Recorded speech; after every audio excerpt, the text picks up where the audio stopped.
Shout out mga idol. Ayun, may nabasa akong comment, sabi ni Dennis. Sabi niya, kung gusto nyo kunin yung family nyo sa Pilipinas papunta dito sa Czech Republic, wag na kayo kumuha ng consultant, gastos lang yan, kayang-kaya i-DIY yan. Mostly sa katrabaho niya na sila ang nag-asikaso ng papers. Tapos marami pa daw tanong, ganun yung comment niya sa akin sa video na to.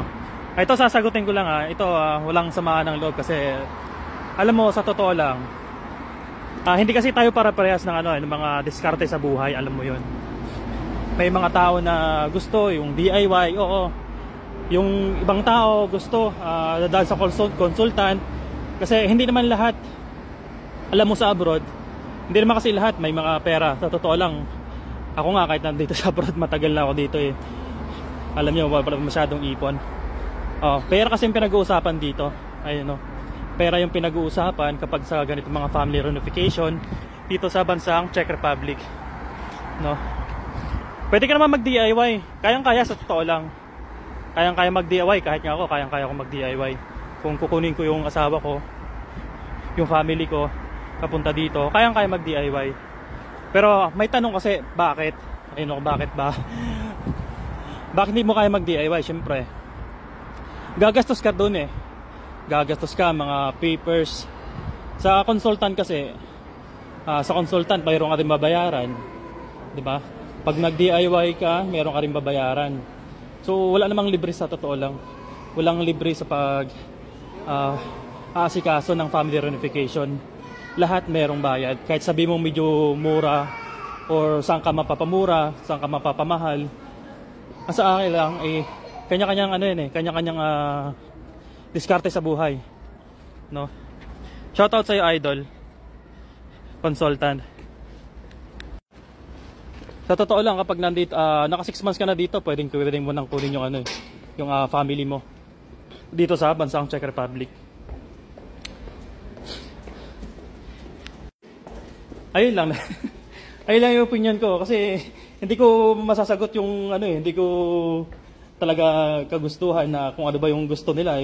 Kung gusto nila ng DIY, kung gusto nila namang consultant, bahala na sila. Bahala sila kung ano yung magiging diskarte nila para makuha yung family nila. Ang importante makarating dito. So kapag dumaan ka naman sa consultant, sa like dito kay Mylene Campos, ayun, isa sa isa sa mga consultant agency na nagpa-process. Yung kay Mylene naman kasi, meron pa akong dating nabasang comment doon Yung kay Mylene naman kasi, lahat naman package naman na yon. Magsimula sa Pilipinas hanggang papunta dito, package na yon. So pwede mo siyang bayaran ng hulugan. Wala ka nang iintindihin, sila na lahat magpa-process ng papers. Yun yung sa kanya. So hindi ko pa kasi masyadong may paliwanag yung sa kay Mylene Campos, no, about sa family reunification. May insent sa akin ng na tawag dito kung paano yung magiging process sa kanya. At saka kung sa mga gustong mag DIY, do it yourself lang, go. At sa mga gustong duman sa consultant, walang problema. Parehas namang walang problema yan totoo lang, parehas walang problema yan. Ang importante, makakarating yung family mo dito. Basta legit yung papasukan mo, no? Ganun lang.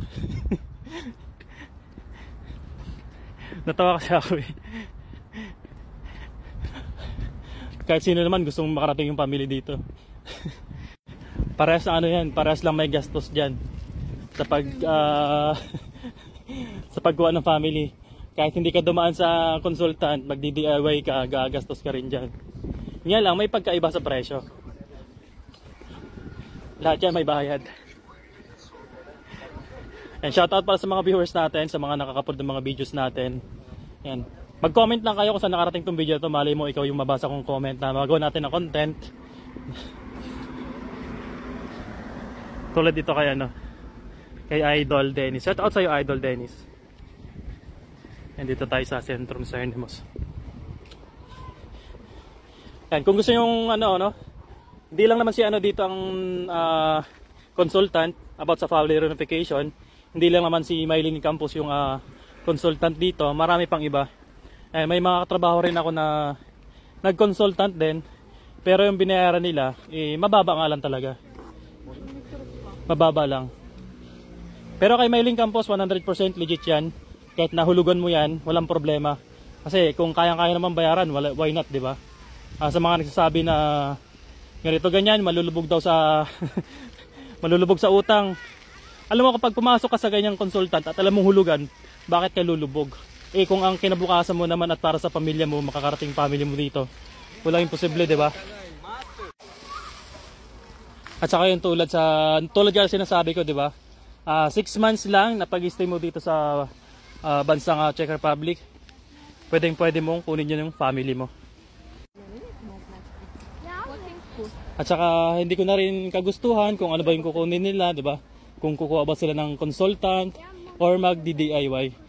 Choice nila yan kung ano ba yung magiging choice nila. Kung sa sila mas okay. Pero ako halimbawa sa case ko lang, kung totoo lang, kaya ko mag-DIY, pero sa akin, pwede naman akong duban ng agency, ng consultant. So yun yung choice ko. Diba? May pagkakaiba lang sa ano talaga, sa price. Tulad kaya Mylene Campos, pwede mo siyang hulugan. Ang pagkakaalam mo at least 3 years. Pero yung sa kanya, full package naman na yun. Magsimula sa Pilipinas hanggang pagdating dito, lahat ng pag-aasikaso, sila nang bahala lahat. Tapos tutulungan ka pa niya sa, alam ko, sa show money ata. Sa show money, yung laman ng bangko mo. So tutulungan ka niya doon para magkalaman, para at least, diba, alam nyo na, makarating yung family nyo dito sa bansang Czech Republic. So dito sa Czech Republic, okay naman pamumuhay dito. Totoo lang, not like sa Pilipinas na kahit anong kayod mo wala. Alam mo naman, mas marami talagang kurap. Napaka-kurap sa Pilipinas, totoo lang. Someday siguro tayo, no? Hindi natin pagkakaila. Someday, family natin yung kukunin natin. So gagawin natin ng content yan pag nakarating dito. May mga may message na rin ako na nakarating na yung family na dito. Actually, yung iba mag-aaral lang yung mga kanilang anak. Shout out sa'yo, anong pangalan nito? Mami ba yun? May? Parang gano'n. Shout out sa'yo, madam. Ayun, yung family niya nakuha niya na dito. Ano sila, DIY lang din sa kanila, yung pagkuha nila, DIY. So halos kalahati ata yung nakagastos nila. Medyo may kalakihan, wala na yun, wala na tayong isipin sa mga gastusin kasi opportunity naman na yung kapalit nun. Kasi ang pera, totoo lang, kaya mo pang kitain yan. Kaya mo pang ibalik yung mga nagastos mo. Pero yung opportunity na makarating family mo dito sa bansang Czech Republic, and marami kasing nangangarap na makarating dito sa bansang Europe or any part ng Europa. Ayan. At saka dito sa Czech Republic, marami na rin dito, mga Pilipino. Sobrang dami na ng Pilipino dito. And sa mga hindi pa pala naka-follow dyan, huwag niyong kalimutan i-follow yung account natin, lalong-lalo sa TikTok account, YouTube channel natin.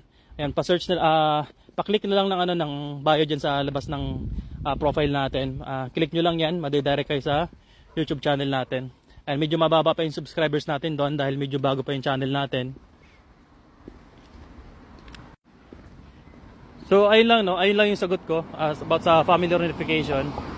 Magandang opportunity yan. Tsaka kahit ano, basta sabi ko nga, choice nila yan, choice nyo yan.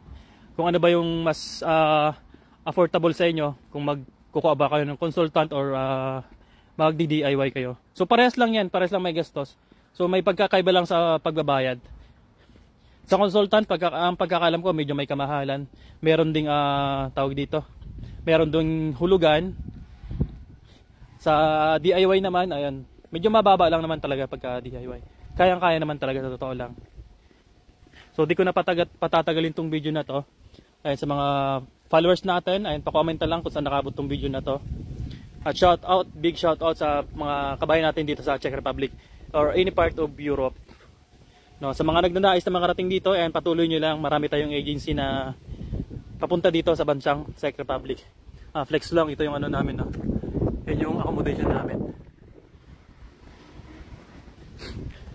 Ito tayo sa Cernemos. Siyempre mag-iinda tayo ng video natin. Nandito na tayo. And follow po